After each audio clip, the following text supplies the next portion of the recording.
ओम श्री गणेशाय नमः। बोलिए श्री धुनी वाले दादाजी की जय। तो हम लोग जा रहे हैं खंडवा श्री धुनी वाले दादाजी के दरबार।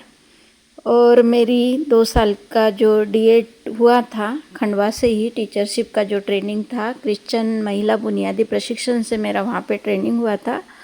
और उस समय मैं वहाँ 2 साल रही, तो अक्सर मैं धुनी वाले दादाजी के दर्शन करने के लिए जाती थी। और लाखों की तादाद में वहाँ पर अखाड़ी के समय लोग दर्शन के लिए आते हैं, और नर्मदा जयंती पर भी लोग आते हैं, और हम अक्सर जाया करते थे। तो धुनी वाले दादाजी नरसिंहपुर जिले के साइखेड़ा ग्राम में एक बरगद के पेड़ से ही उत्पन्न हुए, ऐसा कहा जाता है। नर्मदा जी के किनारे पर वो थे, उन्हें नर्मदा पुत्र भी कहा जाता है। वहाँ पर उन्होंने अपने हाथों से धुनी जलाई थी, और गौरी शंकर महाराज जो थे उन्हें अपने शिष्य के रूप में गौरी शंकर महाराज ने दादाजी को स्वीकार किया था।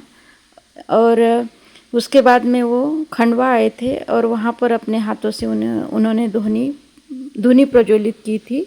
और वहीं पर राजस्थान के एक उनके भक्त थे जिन्हें छोटे दादाजी के नाम से जाना जाता है। तो बड़े दादाजी जो है, धुनी वाले दादाजी ने बड़े दादाजी कहते हैं, उन्होंने वहीं पर जीवित समाधि ली थी। और छोटे दादाजी जो कि उनके भक्त थे, उन्होंने भी वहीं समाधि ली थी।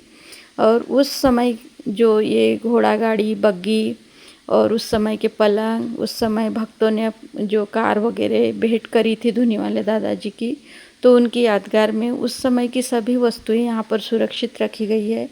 ज़्यादा वीडियो और फ़ोटो तो वहाँ लेने मिलती नहीं है, लेकिन जितना कोशिश हुए उतना लिए है।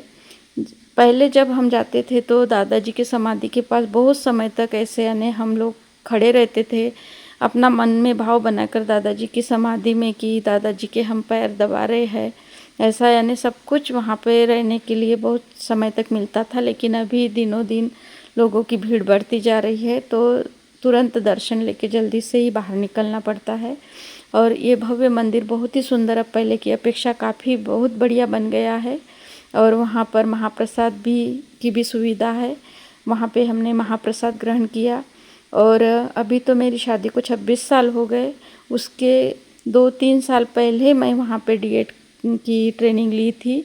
तो इतने सालों के बाद में, बीच में मेरे बच्चे छोटे थे जब गई थी, और अभी काफ़ी 10-15 साल हो चुके हैं अभी गई, तो काफ़ी परिवर्तन देखने को मिला। लेकिन हर जगह जहाँ मैं पहले जाती थी उस समय जैसे दर्शन बहुत ही बढ़िया होते थे, तो अब दिनों दिन लोगों के पास साधन भी हो गए, और लोगों के पास पैसा भी अब उस समय में नहीं हुआ करता था, आजकल रहता है।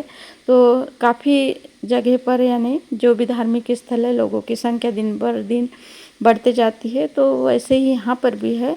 तो उसी प्रकार से फिर लोगों की संख्या देखकर ही दर्शन कराए जाते हैं। तो ऐसे है ये धुनी वाले दादाजी। और इनका बहुत बड़ा चमत्कार मैंने मेरे शादी में देखा था। 15 जुलाई बारिश के दिनों मेरी शादी थी, और मेरे पापा ने मेरी शादी घर से करवाई थी। 4 से 5 हज़ार के तादाद में लोग थे, और उस दिन मैंने बिना नहाए धोए पहेट में दादाजी को दीपक जलाया था, और बारिश नहीं आई थी। धन्यवाद। तो ऐसे है हमारे दादाजी। तो वीडियो कैसा लगा ज़रूर बताइए। धन्यवाद।